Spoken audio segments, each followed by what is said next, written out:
Just like plants themselves, the history of garden design has evolved through the ages, and these show gardens put together by the Lifestyle College students differ slightly this year in that they are looking at different garden styles, country by country and century by century. Welcome to Design a Garden.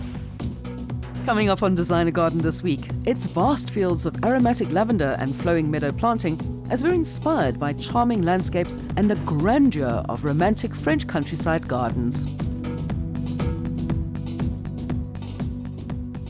Now, a wonderful thing about the Lifestyle Show Gardens is that you can take a trip around the world all in one place.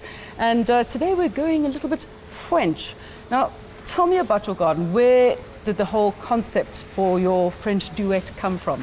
We got a brief from Lifestyle Garden Centre, and in the brief it was asked that we do a French country-style type garden, and it had to be a patio leading through a meadow into a birch forest. Obviously we had done a lot of research, and we were also given the brief of using 3 different coloured plants or flowers, and that was blue, yellow and purple.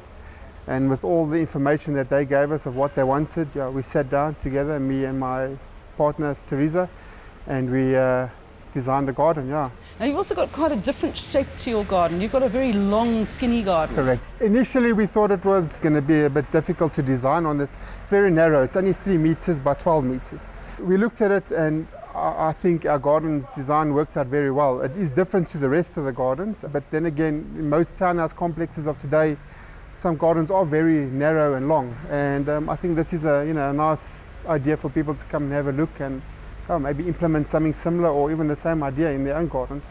So where did you get most of your design inspiration from? Because there's so many different areas in France that you could go, from Burgundy through to Provence, more Mediterranean side, like down in Cannes or somewhere like that. Which part did you go for? I don't think there was one specific area in France that we looked at. Obviously we went on the internet and we researched, especially obviously the countryside, more the countryside. So the lavender fields, we have a lot of lavender in our garden. And then obviously meadows. So it was more, into the countryside of France. Okay, now from the hard landscaping point of view, what materials are you using? We've got a few French planters that they sell here. We've got 4 arches, just to show you, almost to lead you through the path, just to guide you, to show you where you're going to be going through. Now, you've only really just started putting your design onto the ground. That's right. And getting a hard landscaping going.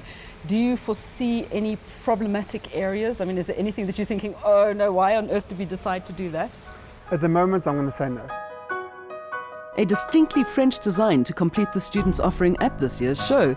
I'm just curious to know what Mike thinks of students planting up a birchwood forest in such a small space. Can this paper design be practically created? It's really nice this year. We've got 8 student gardens, and of course this is garden number 8, and it's a fairly different shape to the rest of the gardens on the show. Long gardens, very narrow long gardens. This is something that you might find conceivably in a house or a garden. If you decide to go with a whole French theme, you could put this down the side of a house. Well, this garden is I think it's about 3 meters wide, so that's really not that wide. And people look at narrow spaces and always say, well, there's nothing I can do with that, it's a narrow space. And I think these students have shown us that there's a lot you can do with a narrow space. Yeah. And this theme is really French countryside. That's what we've thrown at them. And we didn't say Provençal, we didn't say something that's run of the mill. People always say Provençal or they say English country. We said French countryside. So take it from there. What they've really done in their garden is they've introduced 2 elements. They call it French duet for a certain reason, I think. So it wasn't just because there's 2 of them, it's because they've created 2 elements in the garden. And the 2 elements are a birch forest and a sort of a French meadow, if you like. Right. How are they going to make this different as a French countryside rather than English countryside if you're using plants that you can pretty much find anywhere? From their point of view, I think they're introducing the things like the very strong lavender element, for instance, which I think creates that more of a link. You do get spillover, I suppose a lot of spillover of birches in Europe. So, that in itself I think is safe. Now, I love the fact that there's also a little kind of seating area, a patio, a raised patio, which we can look down onto the rest of the garden from. Yeah, this raised patio, actually, what they've done in this garden is there is not an entry point that you can really see going around the borders or the perimeter of the garden. But what they've done is they've said that this patio is actually coming outside of the house. Right. So this house is looking out onto that space. And that's why that patio is over there. The thing that they've done that's exciting for me is look at the way they've done this path. It's not just a path that goes in the garden, and it doesn't necessarily meander through the garden as a normal meander. They've done it at 45-degree angles, and they've created spaces where that's a slightly longer than that. Yeah. So it's a soft zigzag, Yes. but it's a zigzag that almost contracts and expands. Yes. So that's lovely. It's a beautiful dynamic, and I think it does create an interesting meander. The other thing they've done is they've created these stand-up mini pergolas along the garden, Right. and they've got an element of 3 here and 1 there. So it's almost like creating. You see that element where it's expanding out and then contracting again. That's strengthening that whole feel of the garden doing that and creating that meander and creating that movement that the garden is almost moving like this in front of you. It's a fantastic design trick. Also, what they've done is they've said once you've completed the journey to that side of the garden and you sit in this bench over here, you're looking back at from where you've come. Okay, well, when you're on this side over here, of course, you won't be able to see the wood for the trees. Let's just hope the students can.